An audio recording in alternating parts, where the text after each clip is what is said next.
So please turn your cameras on real fast. I know some of you don't have them, but I understand. So I hope everyone can hear me okay. And we are recording. And good, so I got to go through the process, take roll real fast, you know the routine. Okay, for Wednesday, I'm not sure if we're going to have a day like this.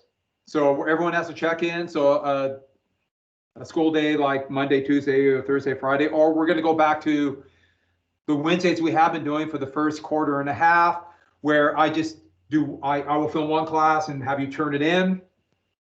I have to find out what we're supposed to do. I will let you know as soon as I find out. Either way, whatever. Hopefully this will only be 1 week. I know Thanksgiving is finally over. We're nearing December, and it's actually a very nice sunny day, kind of cold. And I'll let you know if there's any cat fights. There is across the street a cat staring at me through a window. I'm convinced staring at me, so they're out to get us. But I'll keep you track. All the wildlife, I will let you know immediately.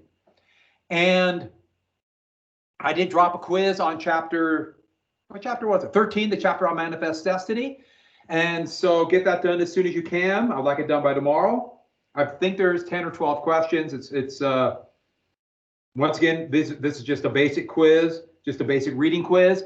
Also, I assigned the West. I hope you like that. I think that's a great series to do. I love how they talk about the Sager family going across the Oregon Trail and the hardships they had, which are just absolutely remarkable. But start with Joe Meeks, the Mountain Man, go to Texas, the Alamo, the Trail of Tears, the trek of the Mormons to Utah, and then a little bit of the Mexican War. It just covers a lot. It's well done. And I like how it gives you a broad view of things, a little bit different than what I say, but I like that. And so please have that done. Most of you do, I know. So I've had that graded. Doing a good job. A few people missed the date when Mexico won its independence. It's 1821. Does anybody have a question on that one they could not find? Let me find the worksheet. I have it up here. I was looking up news and going through a few things. I have like 57 windows open now. And I was grading and reading news. So if my computer slows down this time, it's purely my fault.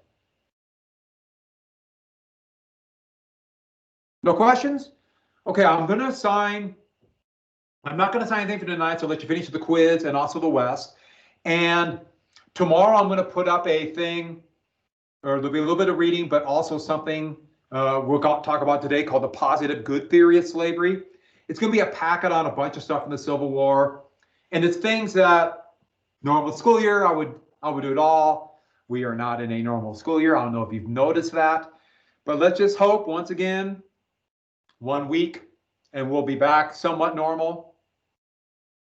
And who knows, maybe if they do approve the vaccine and it starts coming out in December, and maybe, yeah, I know. Okay, so with that, let's go ahead then. If there's no questions, let's go ahead and get started, because we had finished on Texas. Oh, while you're doing that, everybody relax for a sec. I do have to take roll. And I got to redo my screen. I know you've been waiting. Let me know if the screen goes off.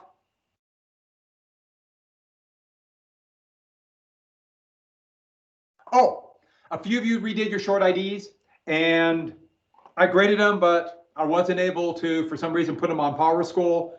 After this class, we're going to get a little bit of free time. I will do it today.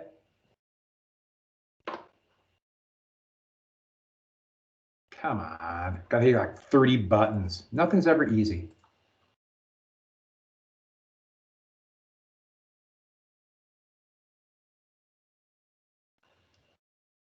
So just give me a sec.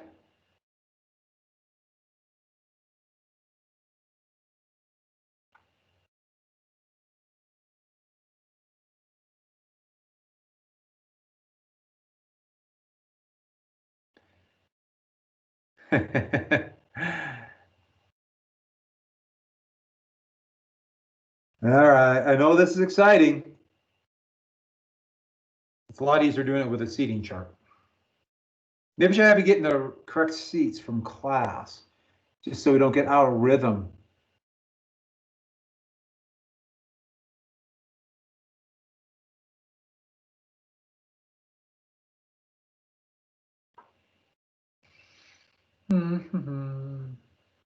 Me humming, I know, I know.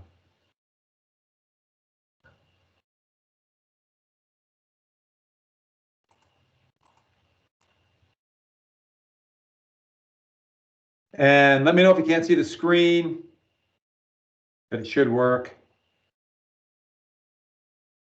This is a big class.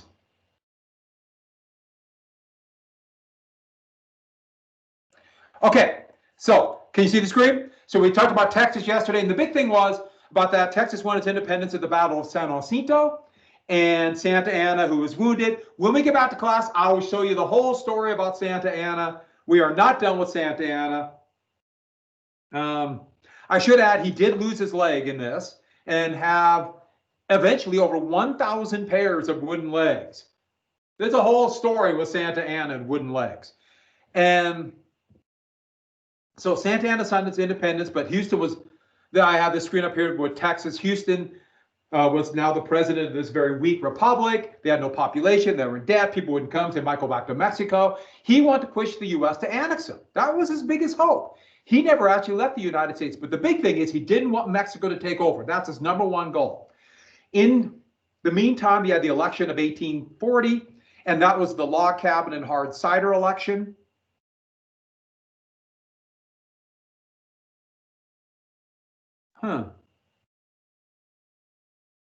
Give me one sec. Hope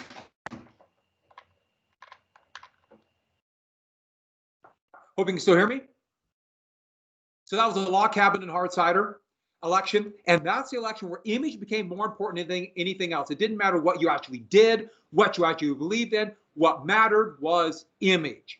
And William Henry Harrison played that Westerner from the log cabin, the hard cider, thus we get booze and okay, shocked the Democrats. And the Democrats, instead of saying, okay, we're going to push again for what people want, they joined the image campaign too, which we are still at to this day. And so Texas. Now, William Henry Harrison became president, died 40 days in office, died of cholera, died a month into office. First president to die in office. John Tyler was promptly kicked out of both parties, and that's where we get to Texas. And so, oops. Let me set the pointer up.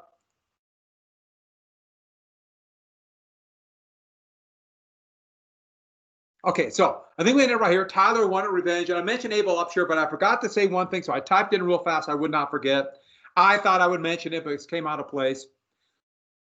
All of Tyler's cabinet bailed, but Daniel Webster, as Secretary of State, he negotiated with Britain the Webster-Ashburton Treaty that dealt with, finally, some Great Lakes issues,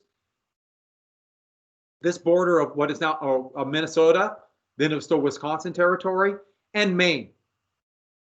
Both the U.S. and Britain claimed this area right here.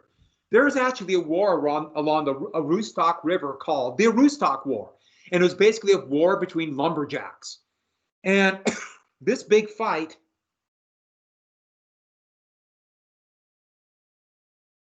would finally be resolved, and then Webster promptly resigned.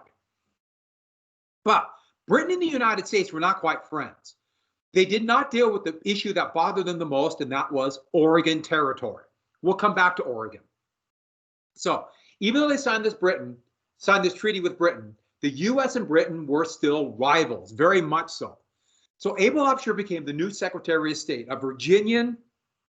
He was a politician, a judge, tried to become governor.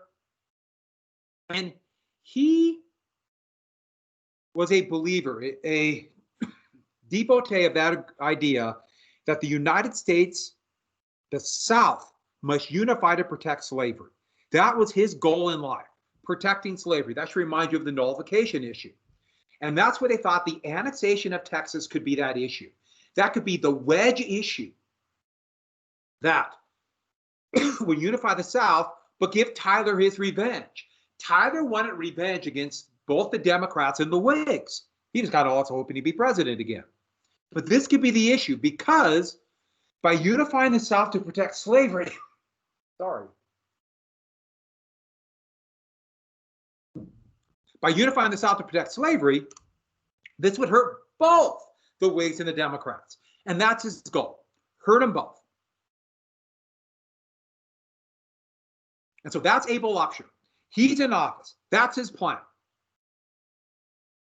And he begins to negotiate or try to get the United States to try to annex Texas. He wants this wedge issue. While that's going on, sorry about that, Sam Houston sees this and decides this is the moment to push. And Texas began to talk to Britain about becoming a protectorate. A protectorate is where a smaller country signs a treaty with a more powerful country to protect it, to maybe have trade agreements. Usually it's a stepping stone to colonization. But here's the deal. In 1837, Britain totally banned slavery and saw it as their mission to stop the international slave trade. Royal Navy vessels began to stop these slave traders. They began to attack slavers' ports in Africa, and everybody knew this. So when Houston sent a letter to Britain, they basically said Texas would become a free country as a protectorate to Britain. Now, Houston had slaves. I'm not trying to justify this horrendous act, but Houston didn't care about slavery. What he cared more about anything else was that Mexico could not take Texas. By the way, this map shows all the area controlled by the Comanches. Now, Britain was very, to say the least, lukewarm. They didn't want to get involved this directly with American foreign policy, especially while Oregon is still out there. And they just signed the Webster-Ashburton Treaty. So Lord Ashburton, the foreign minister, responded to Texas with a, kind of a lukewarm, well, maybe we'll think about it. I mean, he didn't really say yes, but it was close enough for Houston to send this to friends in the United States, who immediately put this in the newspaper. That became his plan. You put it in the newspaper, and then that will push the United States to act. You put it in the newspaper. And so, with that, all of a sudden, there was a massive, just insane freak out in the United States. The Southern reaction was complete fury. Are you going to bring Texas, are you not going to bring Texas into the Union? That means that we might have to secede. Now, this map, this area where my little pointer is the area that Texas claimed, right here, all the way down to here. If all this became a free country protected by Britain, that pretty much ices out the U.S. from scooping up and stealing land from Mexico here. And even if they get Oregon, Oregon was not seen as an area good for plantation agriculture. So the South saw this as stopping the number of states that would become slave states right there, make that permanent. And remember what I told you about their greatest fears. But then, here now is a free country right here. And they saw that as a free Texas could be a safety valve. And that was the term they used. A safety valve for slaves to run away from here, which was known as downriver. Mississippi was becoming the second highest percentage slave state in the United States, and running away to Texas and being protected by Britain. So now slaves could run away there. Remember back in 1818, 1819, that's why Jackson invaded Spanish Florida. This safety valve was seen as a direct threat to their way of life. But that's not all. Then they could see Britain, who saw themselves as the country trying to fight slavery forever. That would be a base where they could arm runaway slaves, attack into the United States, and trigger a slave rebellion. So this elaborate plan, which, by the way, if you just look at that, this is a crazy conspiracy. There's no way this is actually legit. But that gives you an idea of the state of the mind of Southerners, where they were so convinced that they had to protect slavery at every turn, that every single instance where it might be something that's even remotely anti-slavery is not just a political threat, it's a direct attack on their life. And this way they said it, you're condemning us to be murdered in the middle of the night by our slaves. Texas blew up overnight, which is kind of what Upshur, and it's kind of what Tyler wanted. But then Upshur blew up. So Upshur blew up as a 20-pound Parrot, 12-inch for 20-pound. Yeah, Parrot blew up, Upshur dead. And so now Tyler needs a new Secretary of State after the Parrot blew up. Now some of you might be wondering, of course, what's a Parrot? A Parrot's a big cannon. Upshur was watching a 27,000-pound cannon that had just been made, only fired 5 times on the USS Princeton, one of the first steam frigates in the United States Navy. A Parrot's just the name of a cannon. It had been forged a couple different times and had some weaknesses. Only fired 5 times. Most of Tyler's cabinet was there. Tyler was there, but he was below deck. As I just read about literally last night, or yesterday, because I had an article in the New York Times about this. Yes, in the New York Times yesterday. Tyler was downstairs when this blew up. Now, I knew he was downstairs, but it appears like his wife had just passed away, was flirting with the daughter of a prominent senator and missed when the Parrot, which was supposed to fire that way, ironically towards Mount Vernon, went backwards and blew up the entire reviewing stand, decapitating Upshur. No more Secretary of State. If Tyler would have been there, he would have died. And that would have been an incredible moment because there was no vice president. That was not yet in the Constitution about what to do about that. That wouldn't be till the 1960s. And so, with that, the peacemaker exploded. What a name, soon became known as the Widowmaker. Get it? And, I should add, this article, what the article in the New York Times was about is that John Tyler's grandson is still alive. Lives in Virginia and in his 90s. Remember I told you his daughter lived well into the 20th century, his last daughter? Yeah, grandson's still alive. So, Upshur's gone, and now Tyler needs a new vice president. Remember his goal. He wants to punish the Whigs and the Democrats. And so he picks a man that we've mentioned before. One, since I'm home, I can't really yell, but I'm going to yell kind of. John C. Calhoun. This horrible man. Look at that face. Look at that hair. Look at those eyes. Even on teams, he's staring into your soul. This horrible man becomes vice president. I'm sorry, vice president. Secretary of State. Did I say vice president? Hey, give me a break. We had Thanksgiving. He became the new Secretary of State. And he had spent his whole life, well, at least since 1820, trying to unify the South to defend slavery. Remember, nullification of the tariff was all about defending slavery. He even pushed through his allies in the U.S. Congress the gag rule, which was actually really controversial in the election of 1844. Southerners, with just a few others, regardless of party, voted that there could be no debate about slavery in Congress. An absolutely remarkable rule, because Congress is supposed to be an area of the free flow of information and debate about policy, and instead they passed a law saying you can't even mention the word slavery on the floor of both the House and the Senate. This was his way of saying to Southerners, regardless of party, if you vote against this, you're not really pro-South. That should give you an idea how just insane this time was, especially the South. Just conspiracy theories were running rampant. We're at a time where the conspiracy theories are running rampant at this moment, so this should sound a little bit familiar. But as soon as he became Secretary of State, he sent a letter called the Pakenham Letter.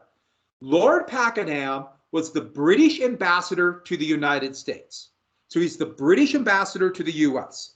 So he's in Washington, D.C. He sent this letter, but Calhoun sent copies to friends who would put it in the newspaper. It was supposed to be about Texas, but everything was about slavery. And then he said Texas cannot be a protectorate of Britain. That's in America's sphere of influence. But then he kept bringing it back to slavery.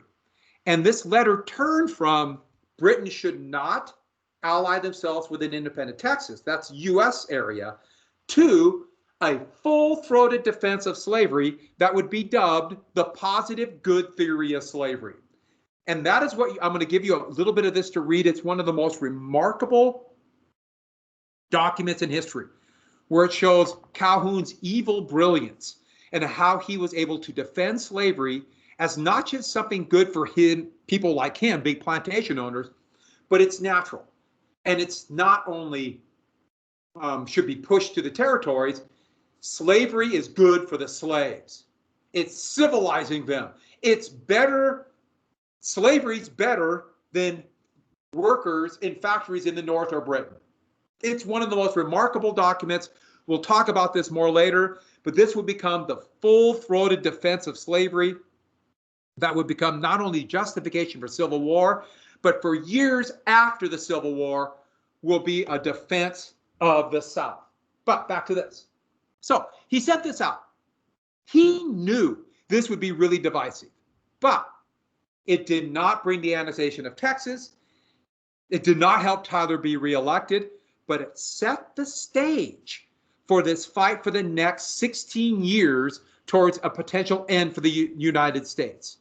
So Calhoun, I guess, kind of got what he wanted. I should have. Calhoun did not want civil war. He believed, at least said he believed. Okay, we don't know, he's dead. Or is he? But he said he was doing this as the only way to defend the country. If we don't do this, the country will fall apart. So while this is going on, we have an election. Now it's clear Tyler, no one wants Tyler. He thought about a third party, but remember, third parties have no real chance because we have a winner-take-all system. So the election of 1844, it's going to be one of these hinge moments. What kind of country is the United States going to be? What kind of country will we be?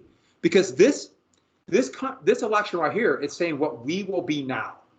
At least the thought was. Are we going to be, the way the Northerners viewed, of this dynamic system, soon to be called capitalism, of this market economy? Or are we going to be what's in the South, a slave empire? And here is one of those slave labor camps, aka plantations, with these, they're picking the seeds out of cotton, these women. This is from the 1850s. What kind of country? Now, you might say, okay, how can they decide that? Well, the states are deciding. So what it comes down to is what system will go west? And that's the key. Will it be this one with slave codes or no slave codes? Free market and capitalism, or this very, very aristocratic slave empire? What kind of country? Now, of course, it won't be decided this easily, but that's what this election is really going to be about. And Northerners, you can see it here,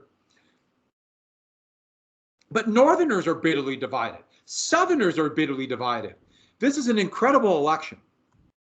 So the Democrats are going to have their third convention to pick the nominee. That's in Philadelphia. And everyone thought, including Martin Van Buren, he'd be the nominee. They felt he should have won in 1840. He still has the reputation of being a pro-Jackson supporter.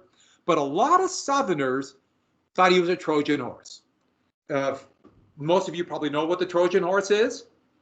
During the siege of Troy, this is mostly mythology in the Iliad and the Odyssey, but the Greeks could not capture the city of Troy after besieging it for 12 years. As a gift to the brave defenders of Troy, they gave them a wooden horse as a gift. They wheeled the wooden horse and had a celebration because the Greeks are gone. But inside the hollow horse were Greek warriors who snuck out at night, opened the gates of Troy, and Troy fell. A lot of Southerners believed that the New Yorker Martin Van Buren was never really pro-slavery, and they blocked his nomination. They thought he was a new term, free soil. Now, free soil was a term that developed with Manifest Destiny, and what it means is, and I'll say it twice, here's my two, twice. He was. A free soiler is, they want no slavery in the territories. No slavery in the territories. What I mean by that is no slave codes. Free soil, no slavery in the territories. No slavery in the territories. Remember, what system will go west? Now, Van Buren hated slavery. He would have liked to get rid of it, but he was not an abolitionist per se. Most people weren't. But Southerners blocked his nomination. And so then the convention went into disarray. There were different men who came up, like Lewis Cass or James Buchanan. Why am I doing this? But eventually, something called a came up. Now, what's a dark horse? In horse racing, a dark horse is a horse that no one expected to win the race. So in politics, this is a new term that came out of 1844. Is somebody who nobody expected to win election.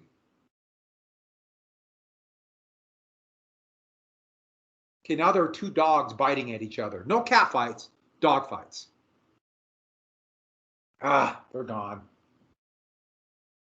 I guess chaos has ensued in my neighborhood. But a dark horse was a candidate nobody expected to win. They had no real history. They weren't a very prominent candidate, and they came out of the blue. And in fact, the last two presidents, the current president, Donald Trump, and Barack Obama, were dark horses. They were relatively unknown. I'm not saying like Donald Trump was very well known, but he had no real political history. So they could invent one. They didn't have this political past, so there's somebody brand new. And who was, you see a number, Abraham Lincoln was a dark horse. Well, the dark horse here was James Knox Polk of Tennessee. Governor, also member of Speaker of the House from Tennessee, relatively well-known politician, but not outside of Washington, D.C. He was dubbed Young Hickory in Tennessee. Old Hickory, Young Hickory, obviously a protege. This is his, okay, no one smiled in pictures back then. Photography was brand new. And this is him taken while president, the first president to have his picture taken while in office. And the exposure times were so slow that if you shook, it would blur. So everyone's just trying to be still as possible. And Young Hickory came in as this dark horse candidate. And therefore, they could invent him. He didn't have a long history of policy to defend. His running mate, a Northerner, George Dallas. And two things about Dallas. First off, if you look at this picture, remember what I told you about what they drew them as? Senior citizen age women or young women. He looks like an older woman. Like a senior citizen age woman. And Dallas, gee, I wonder what city is going to be named after him. It's obviously Cleveland, Ohio. And with that, his slogan is going to be the great slogan, 5440 or fight. 5440 was a manifest destiny program. We are going to expand, but generic expansion, focusing on Oregon. 5440 was the northern border of Oregon country that by then there were two competitors for, the US and Britain. So he's saying we're going to get the whole thing or fight. All of it, which goes well into Alberta and British Columbia. Take all this land. The area in orange in this map is where there's US settlement and claim. He also said we'll get California, which is part of Mexico. He avoided Texas. That's why I have it in small print there. They mentioned it. We're going to get Texas. But that was too divisive. So even though they're going to try to hammer Polk on Texas, he just focused on Oregon, Oregon, Oregon. And that avoided the issue of slavery because nobody believed Oregon would become slave states. And so a brilliant idea, 5440 or fight. It looks tough. Did he really mean war? No. Even though there would be a fight called the pig fight, the pig war. On San Juan Island, a British pig, British-owned pig, went into the farm of an American settler. The American settler shot the pig. Next thing you know, they're shooting at each other on this island. So there is some fighting there. Britain and the U.S. have some issues. And think about the Pakenham letter and all these issues there. So Henry Clay, Mr. Whig, he thought, this is my chance. By the way, there's from 1846, and he always has on his face this grin, like he knows something. Every picture of him, he knows something. His running mate from New Jersey, well, New York would be William Freeling, and Freeling from the very wealthy Freeling clan, these former Dutch plantation owners, then back to the 17th century, from along the Hudson. And his great-great-great-grandson or great-great-great-great-grandson, oh, you can't, now you can't see the screen?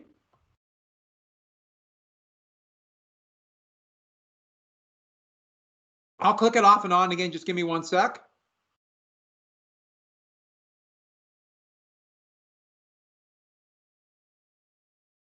Can everyone see it? We good? All right. So, Freeling, oh, by the way, if you're looking for a name for a child, remember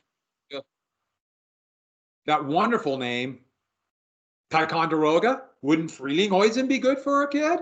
Come here, little Freeling. Where's your brother Ticonderoga? But Clay, of course, is going to do, now I'm off.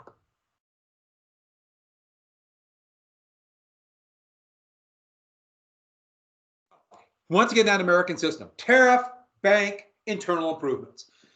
And the problem with Clay is he has this long legislative history. And so all these big issues, he had been trying to straddle the fence for years.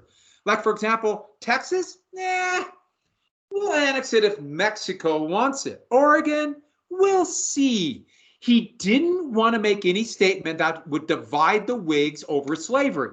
And so by doing this, he angered both sides. So Henry Clay, assuming this was his election, would actually kind of butcher it for himself. So Clay is in, but very divisive. But he just assumes he'll win. It's his turn. It's his third time he's going to win the presidency. I know a lot of you are thinking, I want to dress up in a Clay Freeling outfit. There it is, this wonderful outfit. See the little leggings there? We got Freeling and Clay. Students have dress of this. I actually have 2 copies of this in my room. When we get back to class next week, I will show you this. Somebody made this for dress up day, and a couple seniors this year dressed up for this at their school picture. They wore the Clay Freeling outfit because. And it reminds me of the University of Indiana basketball warm-ups. I know a lot of you are thinking, oh, of course. So a third party entered the race. It's going to be a very small party, but it's called the Liberty Party. And this was an abolitionist party. They nominated James Birney. This was the full abolition of slavery, anti-slavery party. They're only going to get votes in the Northeast. But it shows that this was a growing movement, and to Southerners, this movement in the North that's going to swamp them, destroy them. Now, they're not going to have enough to win, but they might take away votes. As it would turn out, they would take away votes from both the Whigs and the Democrats. So we have 3 parties. Oh, good. You're good. All right. So the Salt River is the border of Texas. At least it was then. And as you can see right here, it shows them, this cartoon is a Freeling and Clay cartoon. And it's showing them easily transversing the Salt River, so avoiding the Texas problems. And it shows them in a hot air balloon going to the presidential chair. Balloons were this wonder technology. You see balloons in everything back then. And they're popping Dallas and Polk's balloon as they drown in the river. Yay! And in the river, you'll see Martin Van Buren drowning. And there's a still alive Andrew Jackson with his cane, bursting the balloon. Here is the exact opposite one of Clay and Freeling trying to stop the Democratic train to get to Polk or to bring Texas in. And here's Polk welcoming Texas into the Union. And another one over the river. But let's get to my favorite one, this very creepy one.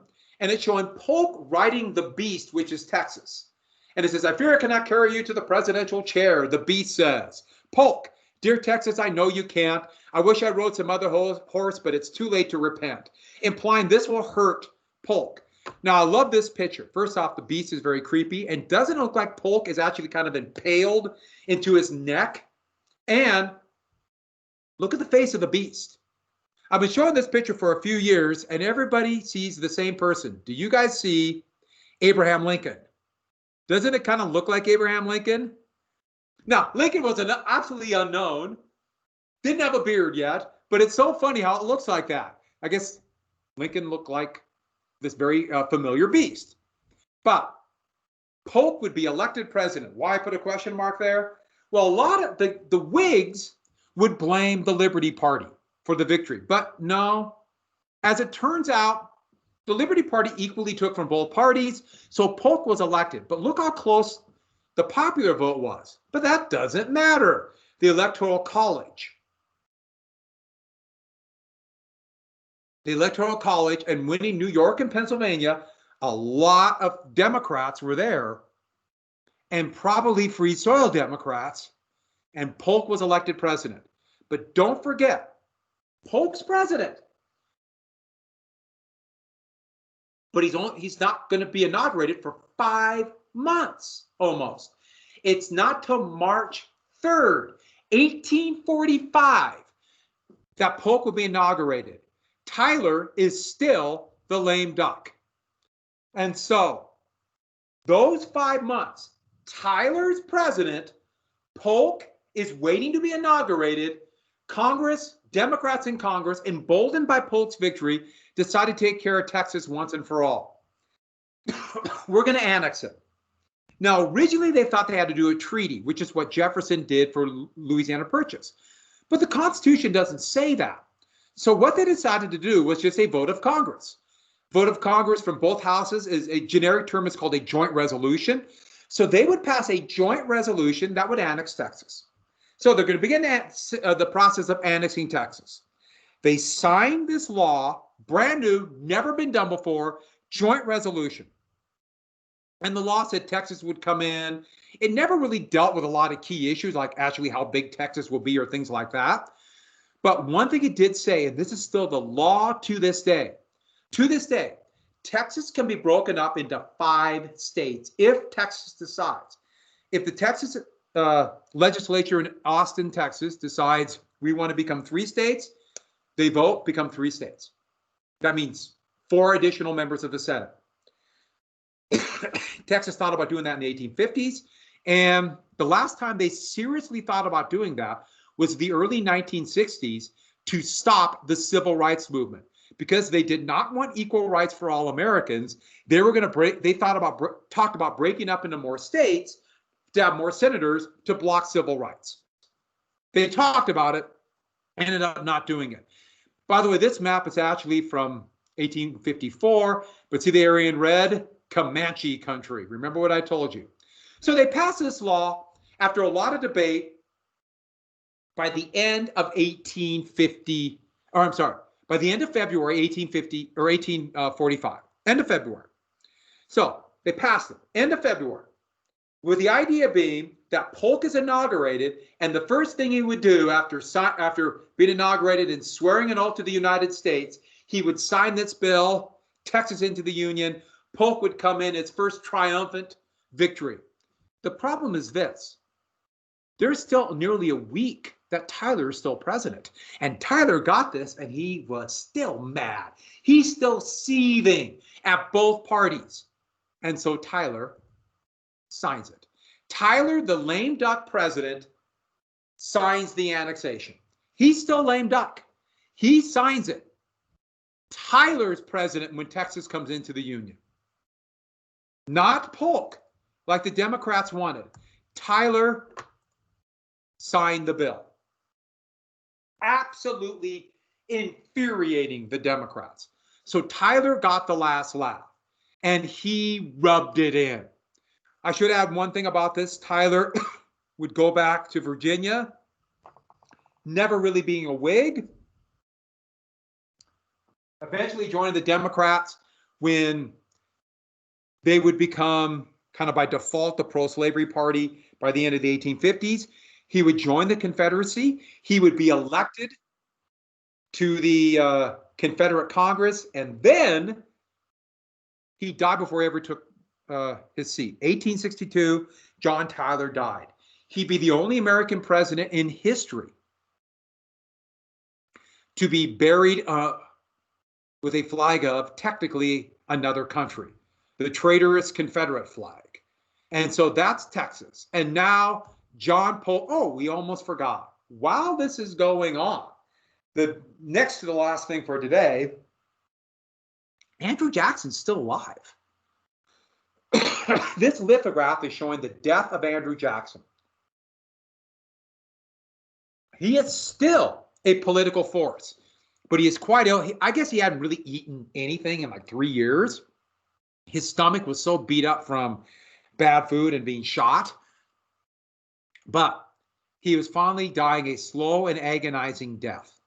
And so Jackson, this titanic political figure, I mean, in his lifetime, you're going to have, before the American Revolution, and by the time he dies, the United States is on the edge of becoming a continental nation. The whole world had changed in his lifetime.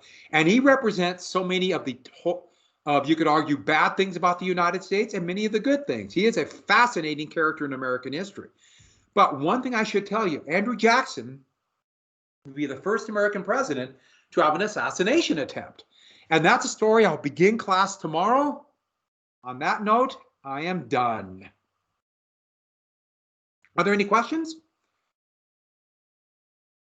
So I'll let you know tomorrow about Wednesday, if we have to come in and meet and take roll, or we'll do it where I just make an assignment. Either way, we will find out what we have to do and do it. So I'm just looking, no questions. Are we good? All right. All right, goodbye, everybody. I will post, there'll be an assignment for tomorrow. I'll post it. I'll see you guys tomorrow. Hey, we can make through another week. 4 more days of this, right? Then back in the class. All right, goodbye. Goodbye, thank you.